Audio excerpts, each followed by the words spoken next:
city of Tel Aviv, funded by the city of Tel Aviv.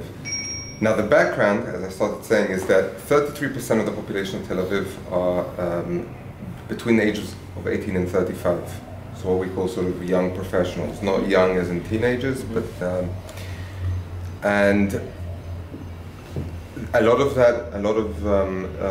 fact that there's so many young people in the city is why it's become such a great hub for nightlife, for innovation, startups, because it's sort of the creative class, if you know the term. A lot of the startups are created by young people between those ages.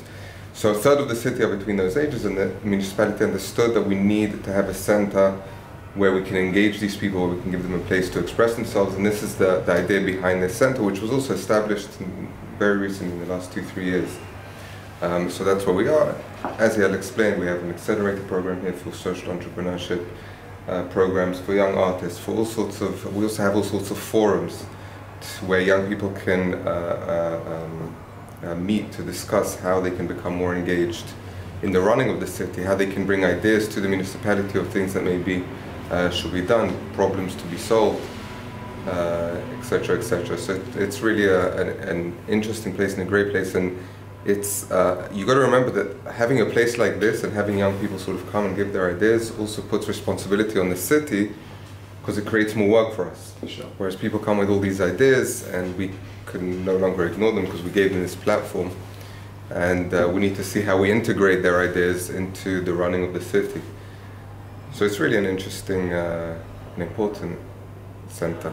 Have you had some that come to you with innovation and you've actually or you're looking at implementing what's simple to them, and you think, oh, we never thought of how could we wire X, yeah, Y, Z? definitely. Look, I'm not responsible for, specifically for this center. Right, but there's someone else who does that, and I'm sure he could give a more in-depth explanation. But yeah, definitely, there's a lot of initiatives that were brought forward by people who sit here, who are being implemented. And free Wi-Fi is coming. Free Wi-Fi throughout the city. Yeah. Yeah, we're going to have 80 different spots, the beach, all the main boulevards, everything free Wi-Fi throughout the city. We recently opened up city municipal databases together with government databases and created a competition for young programmers and developers to create apps based on those city databases. And we already have some amazing apps that have been in the framework of the competition. What else are we doing?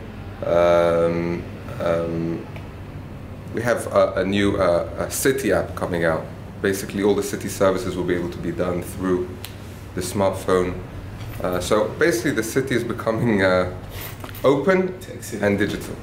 But also open, and I think that's the most important thing. It's the fact that it's open, it's the fact that accessibility, which relates to equality, it's the fact that everyone has a right to be able to connect to the internet. And I think Tel Aviv is, one of the leading places in the world. I don't know of any other place in the world where there's literally Wi-Fi wherever you go. Yeah, I took part in the Citibank competition. I was one of the contributors, for the content, and we were one of the top 3 cities in the world. Tel Aviv. Yeah. Yeah. So. Exactly. Yeah. Exactly. But I think it's not. But I think the important thing is not just technology. Right. It's accessibility. Right. It's. I think that's an even more important aspect of it. Thank you. Making it accessible, making the internet accessible for everyone wherever they are in the city.